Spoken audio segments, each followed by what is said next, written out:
Hello, bridge builders! I'm here with some exciting news. The first volume of interviews is now available on Amazon.com. The link can be found at eatlunchandboardgame.com. I promise that all proceeds from sales of this book will go right back into this podcast and channel. Whether that is new and better audio equipment for the podcast, or video equipment for the YouTube channel, or even more games to review, the money will not be wasted. Click over to Amazon and get your copy of Eat Lunch and Board Game, the first course today. And thank you for supporting the show. There are two main ways that I come across classic games. First, reading about them in one shape or form. The second, my darn guests. They have these amazing games that I've never heard of. They make them sound so great that I feel compelled to track a copy down. In this episode, I'll look at the 1970 classic game Masterpiece, designed by renowned designer Marvin Glass and Christian Thie. I first read about Masterpiece. Then I read about it again, and, well, again. Finally, I decided to look into it. When I went to its Board Game Geek page, where it holds a 5.7 with 1,700 reviews, I went to the video tab. The top video was done by Norm Hastings.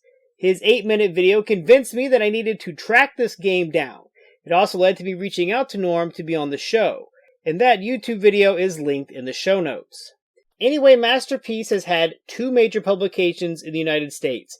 The first was in 1970. The second was in 1996.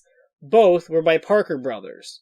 Since it's not currently in print, I turned to my two usual ways of obtaining a copy: eBay and the Games Master at a local toy show. The Games Master came through. In Masterpiece, you are an art collector at an art auction. You and your opponents bid on paintings, buy paintings, sell paintings, and inherit paintings. There are 24 paintings total. Once the last painting is owned, the game ends. So what's the catch? Well, when you are bidding on the paintings, they could range in value from $100,000 to $10 million, and you have no idea at the time of bidding. It could even be a forgery and be completely worthless. There is a lot of strategy in trying to buy low, sell high, and lie like a rug to amass your fortune.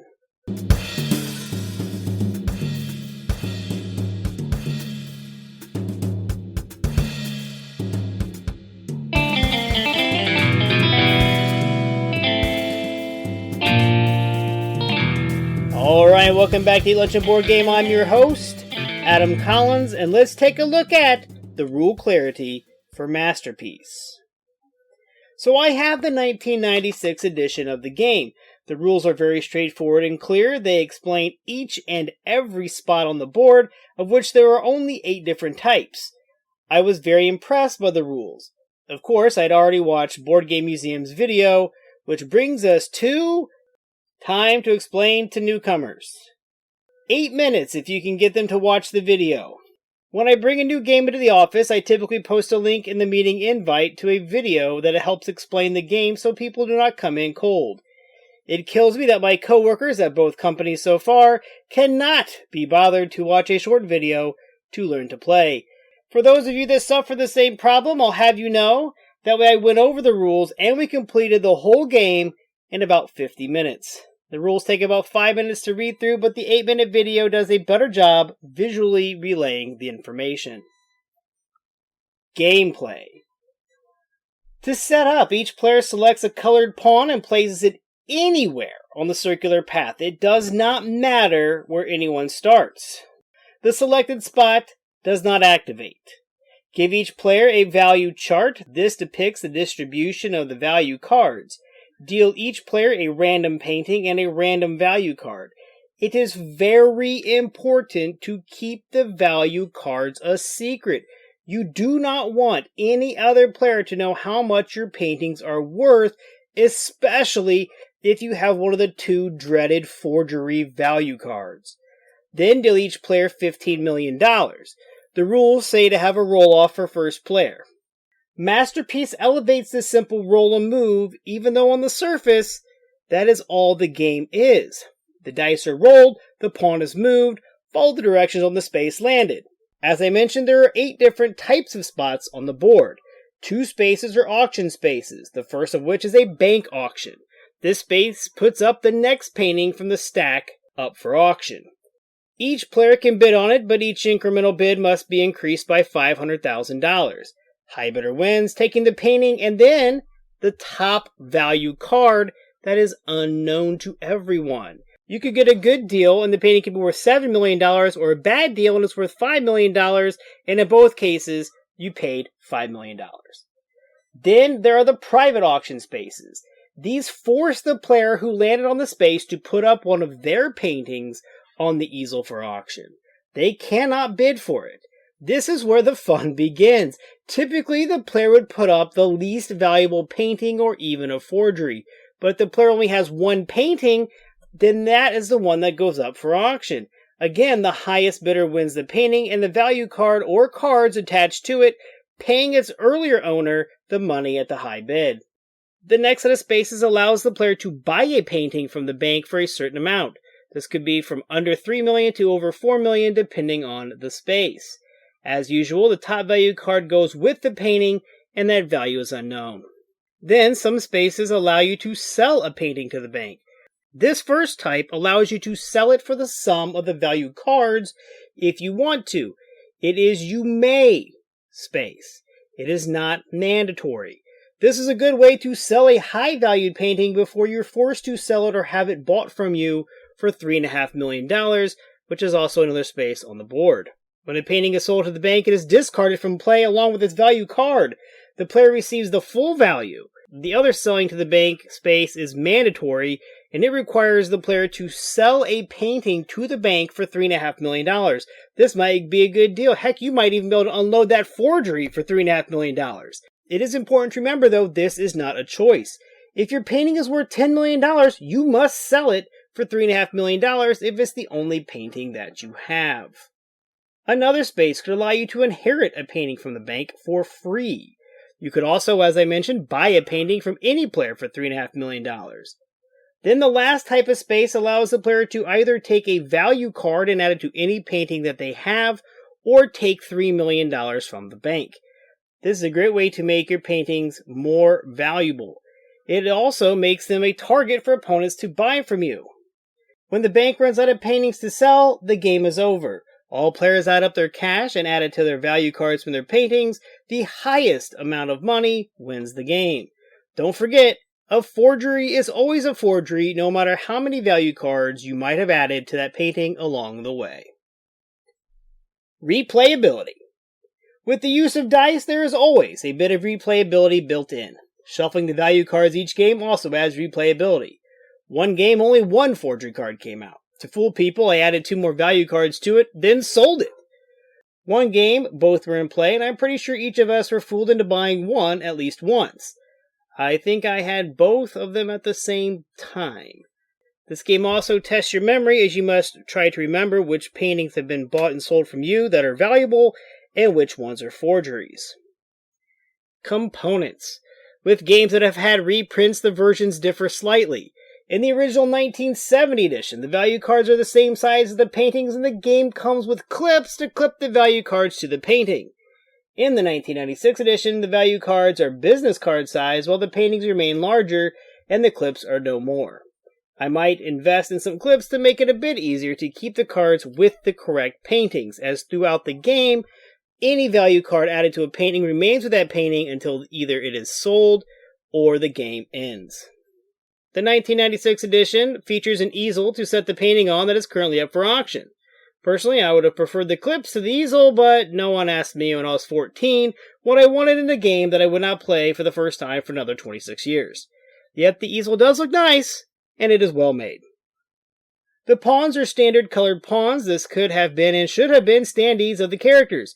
Each version has 6 characters with biographies. I just don't understand why they didn't make cardboard standees with the picture of the person in a clip to hold it up. The paper money is very similar to that of Monopoly. The value cards are reminiscent of the chance and community chest cards of Monopoly. The board and dice are of standard quality. Lunchtime potential. The Board Game Geek page lists the playtime at 60 minutes. I can see that if the dice are against you.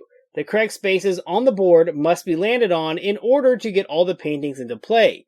We have not had a game go past an hour yet. Artwork. So this is twofold, right? The artwork for the paintings is real-life paintings by classical artists such as Cezanne, Toulouse-Lautrec, Remington, Seurat, Van Gogh, and Degas, to name a few. Also, the paintings can change from edition to edition.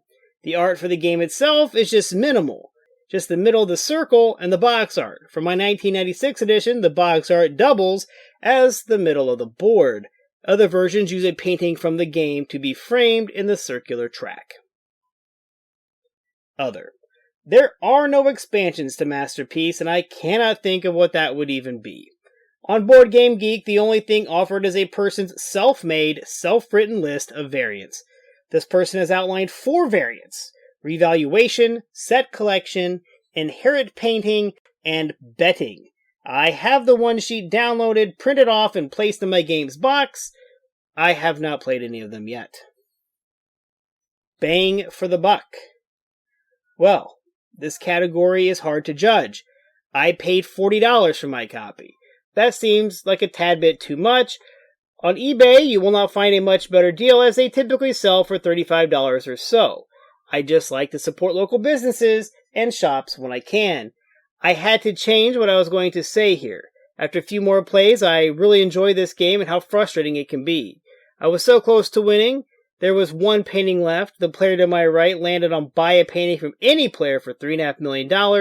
And literally, had she bought any other one of my paintings than the one she did, I would have won the game. I ended up losing to her by $2 million. It's moments like this that make this game worth it. Summary. I think I will get my money's worth out of Masterpiece because of its approachability. I think that I will continue to play it because of its strategy and chance that it offers. It behooves you to keep track of which value cards have been discarded with the painting sold to the bank. This will help you make a more informed decision of what is left and your chance of sinking money into a loser painting. Masterpiece is also well balanced. Most games end with 2 or 3 people within a few $1 million of each other, and then there's the person that just could not get anything going their way. I personally have lost 2 games by $2 million or less.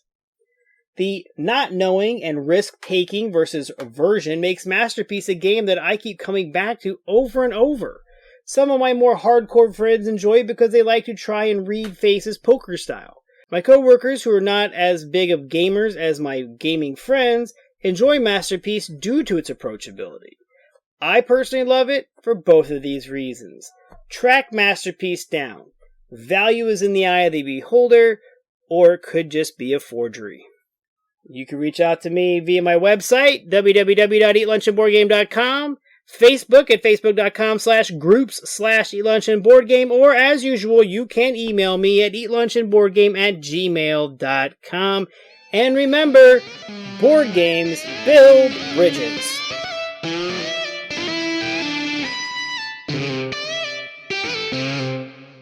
When you're gaming, why not be comfy? Go over to supportplayer.org. Click on the cards, pieces, and dice to get some merch. These t-shirts are some of the most comfortable I have ever worn. That's supportplayer.org, and there's a link on eatlunchandboardgame.com.